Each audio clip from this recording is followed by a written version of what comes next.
Hello everybody, today we are going to be starting our next unit, which is chemistry. So for this chemistry in action unit, there's 3 books. The first book goes over the atom and the periodic table, the second book goes over compounds, and the third book introduces the idea of acids and bases. So this book is going to be spending a lot of time with this thing in front of us here, the periodic table. And by the end of this unit, I would like you to be able to at least know the names for these elements here, all the way up to potassium, and we do need that one too. And so these first 20 elements of the periodic table. So if you don't know those already, then our goal is to learn those by the end of this unit. Okay. And then a couple other ones that we usually cover are also going to be this one and these 3 here. And let's see, is there any other ones I would like you to know the symbols for? That's probably good enough for now. Oh, I think usually people teach tungsten as one of the options too. Oops, gave that one away. So those are some elements that I would like for you to be, I expect you to be able to identify right away. Those are elements we would have covered in a grade 9 course, but this is the grade 10 science. So still important to know them, and especially if you're going to go into chemistry where you might have to know the majority of the names, especially like bromine and indium, and usually we do uranium too, so that's an easier one. Okay, so right off the bat, that's the first thing I want you to do kind of as homework, is find the names and the symbols of these 21, 22, 23, 24, 25, 26 different elements, and see if you can figure out the names for each of those symbols. So when we look at the sort of chemistry in action course, this is what it looks like, is this map here. So this is the unit, and it includes all of these ideas. So there are ideas like chemical bonding, there's ideas like substances, chemical reactions, and other ideas. We're going to start by going down this sort of path here. We'll talk a little bit about substances, whether they're impure or pure, mixtures, elements, atoms, and then particularly we're going to focus in on this subatomic particle and the periodic table. Very important concepts for chemistry. Even in my grade 12 chemistry, we're doing a lot of work in that periodic table still. So this is a little introduction you can read if you'd like, but one of the really important points that we want to discuss anytime we're talking about chemistry is how we are a collection of chemicals. Everything in the world and everything you interact with is chemicals. Every plant, every animal is chemical. The only thing that's not chemicals is light. That's it. Everything else that you interact with in a day-to-day is a chemical. The vacuum, the absence of anything, is the only thing that's not a chemical, I guess. So chemicals are anything that's made of matter. So when we say chemistry, we're really talking about the art or the science of understanding matter,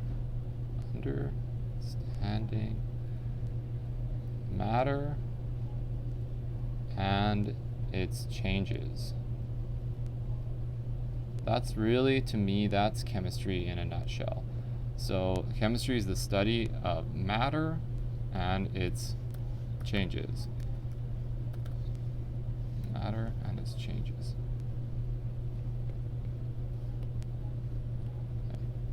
Okay. So I'm just going to select that and bring that up. I did not know that this was an option. Okay. So that's chemistry.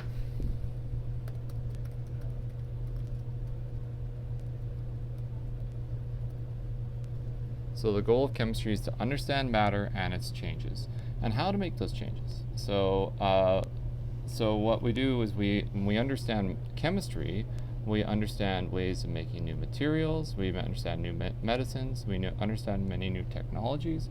Things like batteries are really not possible without understanding chemistry at its fullest potential.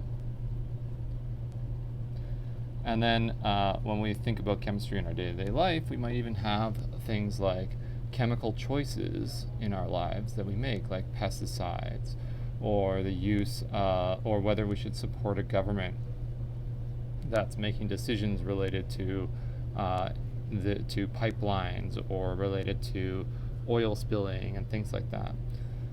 So those are all chemical choices and chemical actions that are around us, and we as informed individuals need to understand these changes. So here's the outcomes. This is the goal of this unit, as explained out. So you can read through those if you like, and they should line up with things that we're doing. Now, I'm going to go over this glossary. I don't usually go over a glossary, but the glossary here is actually more or less a review of grades 6 to 9 in terms of the Manitoba science curriculum. So we start talking about chemistry in grade 5 or 6 or so in Manitoba, and then we slowly add little details. And now that you're in a grade 10 course, or a Chemistry 20F, there are certain things we expect you to know, and these are all in this glossary here. So, study of matter, its properties, and how to change it, that's chemistry. Matter is anything that has mass and occupies space, very important definition. Volume is the space that an object occupies, so we usually define volume as a three-dimensional space with a height, a width, and a length. Width, length, height. And then mass is the amount of matter in an object. So different objects have different amounts of matter, and density is going to be related to that as well. By different amounts of matter, we are usually referring to atomic mass. That's a concept we'll be bringing up this year in this unit, is the idea that different atoms have different amounts of matter. They have different effects. They're affected by gravity in different amounts, which gives them weight. So watch out, because weight is another concept that we use on our planet. So weight is the force of gravity on matter, and it is proportional to the amount of mass. So what this means, this is an important concept, because when we are talking about chemistry, we really want to think about matter as and to think about matter, we really should be talking about it in terms of mass. How much of the matter is there? But when we do chemistry in the classroom, there's not really an easy way to measure matter directly, because measuring the mass directly is tricky, although not impossible. What we usually do is we use a scale, and a scale usually is actually measuring force, and so when it measures force, it's actually measuring weight. When you measure weight, it happens to be proportional to matter and to the mass of that matter, but it is not a direct measurement, because the weight will change depending on the planet you're on. So as long as we do all our chemistry on Earth, then the weight of an object is equal to its mass. But if we do our chemistry on the moon, we'll have to find a different way to measure it, because weight will be different on the moon. Anyways, that's a different idea. So mass, the amount of matter in an object. Some objects have more matter than others. So for example, massive atoms like the lead atom has a whole bunch of matter in it. So let's just call this a lead atom. This has approximately 207 times more mass than hydrogen. And so in a single atom, the lead atom has about 207 times more mass than the hydrogen atom. So the hydrogen atom is this sort of smaller atom, much smaller. But the interesting thing is that all that mass is located in the center of the nucleus, which are not that much different in size. They're both very small. So mass is an important concept here. And then density is also important. Density is how much mass divided by volume. So depending on the container, you might have like a container of a liquid where the atoms are fairly separated, or you might have a brick of the same chemical where the atoms are very closely packed together. In this closely packed object, this closely packed solid, the density is high. Oh, I apologize. But I don't like when that happens. So density.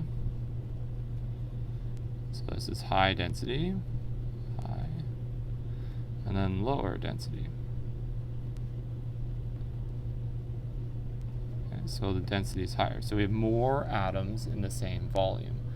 Atoms per volume, mass per volume, matter per volume. When looking at matter, we can divide all of the types of matter that we interact with into two broad categories. Pure substances, substances where all of the matter is equal and similar throughout, or mixtures where we can see divisions and separations of different states of matter. In the pure substances, we have two categories, elements and compounds. An element is a pure substance that cannot be broken down chemically or physically. It is the chemical, the element, is all made up of the same atom type. All atoms in an element are or have the same properties.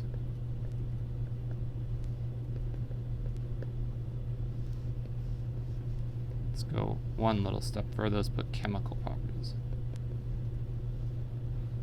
Okay, so an element is defined by the fact that it is made up of all of essentially the same atom type. This always happens. I don't know why it thinks that I want to write it in such a small font. And there we go. Meanwhile, a compound is a pure substance that can be broken down chemically. It is arrangements of atoms that are all the same arrangements, although the types of atoms might be different. And then we have mixtures where we have two or more materials that can be separated mechanically. So that means like with a device like a centrifuge, or through melting and boiling point separation, etc. There's a couple of different types of mixtures. I don't get into these so much, but there's things like suspensions.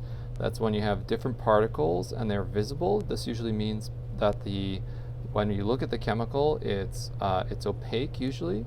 So a good example is milk. Milk is a suspension, and if we put milk in a centrifuge, you'll see the separation of fats and other chemical fats from the water that makes up the milk. Colloids are another mixture in which the different particles are only visible under a microscope. So maybe milk is a colloid. I can't remember exactly the details, but a good example of a colloid is that I remember as the example I always use is shaving cream. So when you spray shaving cream out of the container, you can't define the separation. So let's go with, I'm going to write out two examples here that I'm going to say are safe to choose. So for a suspension, a good example would be, let's say muddy water. Okay, if you let it sit, the mud will settle out of the suspension. a colloid, on the other hand, will not settle. Colloids do not settle, must be separated mechanically. So mechanical separation will work in either case, but in the case of the colloid, it is the only way. So that's like using a centrifuge. And so an example is shaving cream. And I believe like other heavy milks and stuff as well are also considered colloids. So excuse my my error at the beginning there. Okay, so with the case of solutions, solutions are mixtures in which the different particles are not visible. So they are still mixtures. They don't typically separate under mechanical separation, such as like Kool-Aid or anything that's like dyed, like even like toilet cleaner is like a blue, and it won't separate if you mechanically separate it, but they can be separated if you use chemical techniques.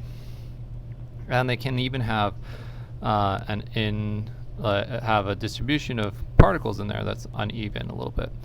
So we still consider solutions under the homogeneous mixture section, although they edge closer to pure substances just because the distribution of particles is very similar, or similar throughout.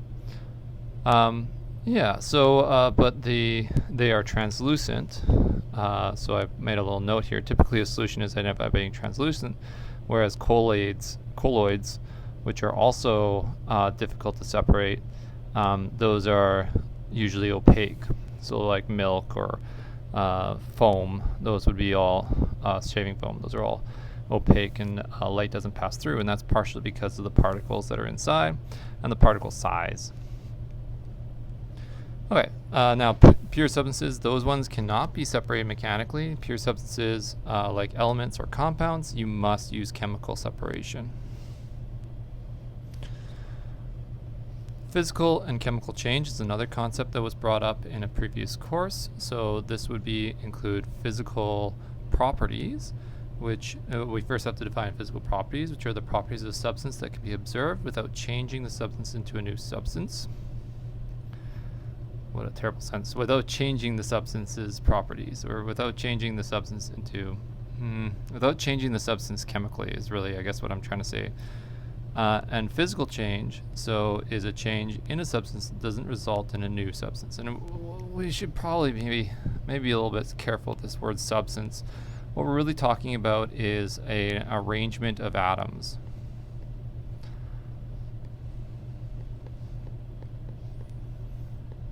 So as we get further into this, we're really interested in the arrangement of atoms, the chemical arrangement of atoms.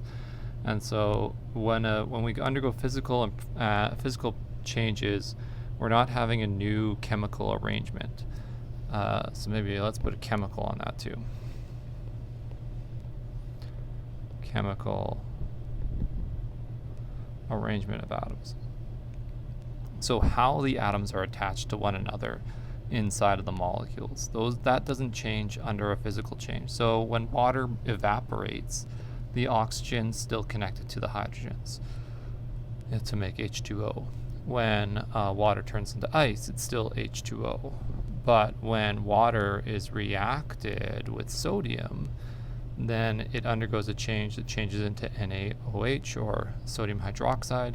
That's a new chemical, because now every sodium is attached to an oxygen and a hydrogen.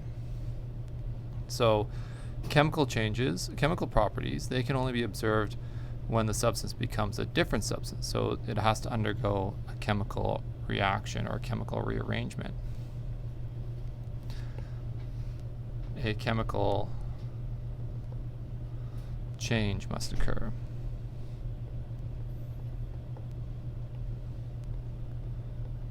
So even something like determining the pH of something, the strength of acidity of something, you need to actually react it first with another chemical in order to observe the strength of its chemical reaction. And so chemical change is when a substance changes into a different substance, and that means that a new chemical arrangement. New chemical arrangement.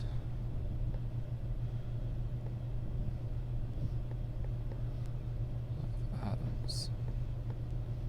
So a classic example is something like peroxide, which can undergo a chemical arrangement so that it forms H2 gas and water. I believe that's the case. And so in order to do that, or to form water, sorry, it forms 2 waters. Is that right? There's a gas in there, just 1 second. It's 2H2O gives us this plus 2 waters. Must be oxygen gas. 4 oxygens, 1, 2, 3, 4. Yeah, that would work. Okay, well, let's assume that's the reaction, something along those lines. So here we have the peroxide. So this is a full chemical rearrangement, resulting in new chemicals at the end with different properties. That's what we're talking about for chemical change. All right, so we can look at physical changes like the bending of a piece of metal. And so this piece of metal bent in the particulate, we would see all the little atoms of iron and they're just moving away. So the atoms have not really changed their relationship to one another. The atoms are still next to each other. Largely they're next to each other. There's no new, so no new new elements. The atomic and neighbors are the same. Okay, so the atomic neighborhood, it's all irons all the way down. Now if we look at iron versus rust, in the iron scale, which is very small, right? To look at a single atom is really, really tiny, like in the nanometers. So we can see here, and this is a whole bunch of irons, right? And then now when they become rust, we have all these red things, and those red things are going to be water. Well, these are water, and then the other ones are oxygen. So we have new chemical arrangement. Oxygen has been introduced into the neighborhood. Now, of course, this is just like an analogy, right? We're not talking about, we don't normally reference to the neighborhood.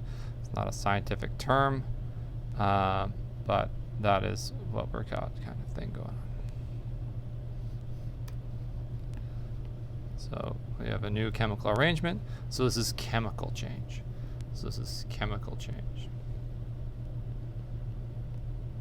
Okay, and this is just a physical change. Okay, so physical change, this just means that the atoms that we're talking about, the types of atoms, are staying constant, and the way that they are arranged next to each other is staying constant. In a chemical change, there's some additional atoms, or there's a change in the way that they're arranged that's entirely new from before. This is a great activity to do if you have some silverware at home. I'll try to find you a video of what this looks like. But essentially, you take some silverware and you put it in some acid with some aluminum foil. And by acid here, I mean baking soda, actually. So it's not even acid, it's a base.